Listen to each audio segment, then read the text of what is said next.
Hi,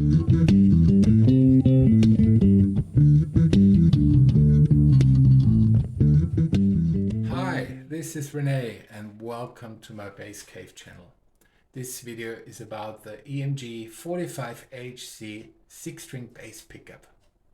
I'm going to show you how I installed a pair of them and do a review with sound samples.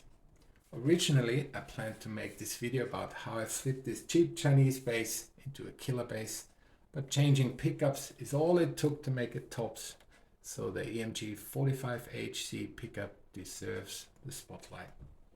Quick spoiler, these pickups are amazing, they sound great, they have strong output and they're absolutely noise-free. They come with a complete set of cables, controls and jack socket, and they can be installed solder-free. Yes, you heard right, no soldering. The electronics in this bass were absolutely terrible. Faulty circuit, 2 small magnets in the pickups, everything had to go.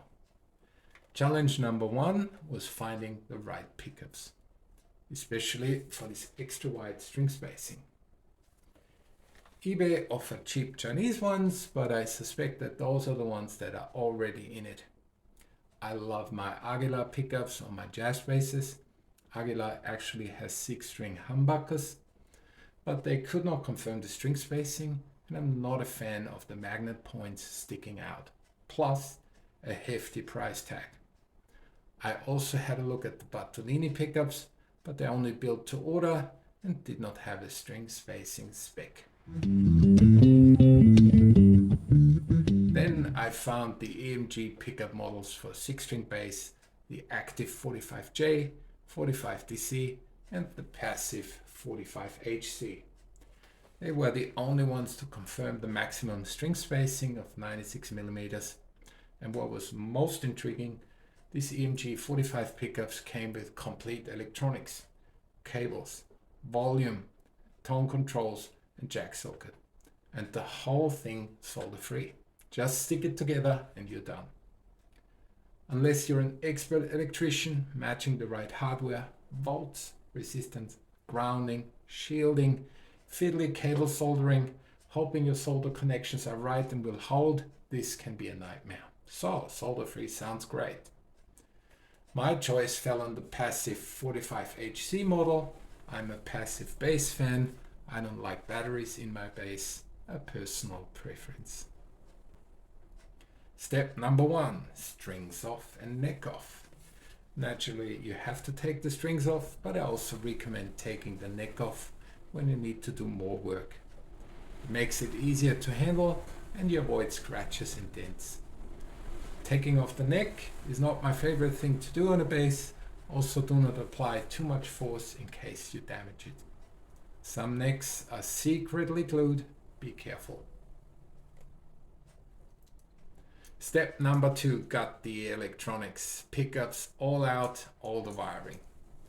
Make a very conscious choice what you salvage.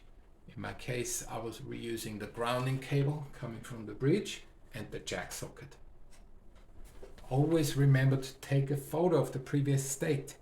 This can be a lifesaver if you need to roll back or you're not sure what is plus or minus. In my case, on the jack socket, for instance. Step number 3, pray to whoever you believe in that you don't have to enlarge the pickup cavities. A scary job. In my case, of course, they were too small. I used my Dremel hand carving tool. Be very careful here in practice, like on this board here. Don't rough it freehand. Use the alignment gadgets and don't hurt yourself. You can't uncarve wood or limbs and you only get one shot. Prepare. Step 4 is my personal extra copper shielding. I really don't like noise, buzzing or humming. I can't take it. So I shield and ground wherever I can. I use this self-adhesive copper foil.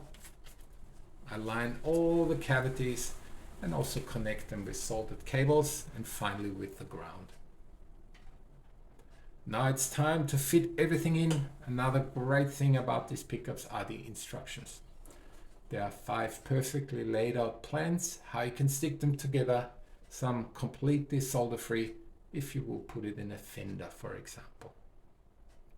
Some circuits need connecting with minimal soldering, those ones with a toggle, but only a couple of solder connections. I picked the standard jazz bass, volume, volume, tone. I'm really not good at these crafty kind of things, especially if you watch this video closely. But in comparison, it was easy as. Tip 1. One unforeseen perk with these pickups. The packaging foam has the ideal thickness and composition for sponges sitting under the pickups. We all don't want pickups to give way and start clicking when we play on them too hard. Cut up these sponges and your pickups sit as solid as a rock. Tip number 2. The instructions tell you to leave most of the pickup cabling in the pickup cavity. One thing I could not accomplish. It was getting too crowded with the sponges and screws and shielding, so most of the cabling is in the electronics cavity. I have not found any drawbacks yet. Tip number 3.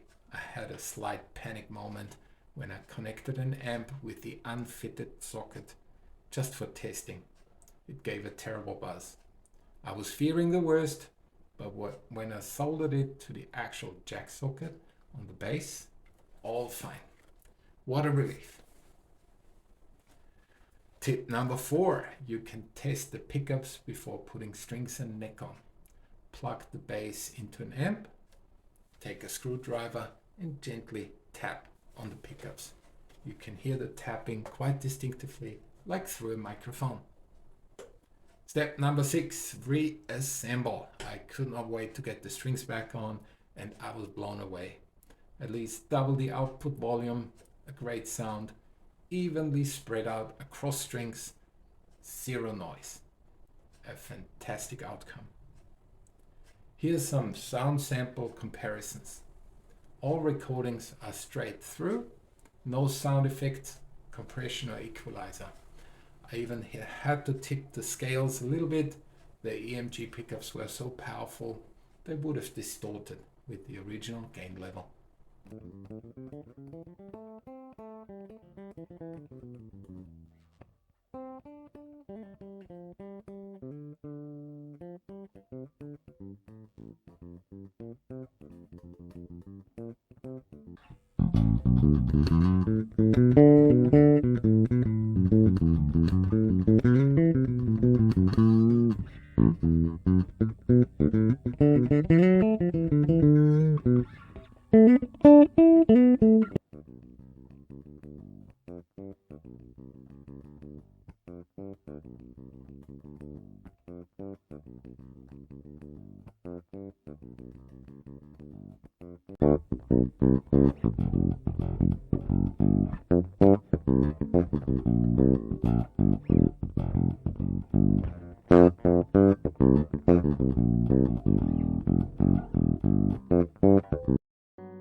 I hope you like this video.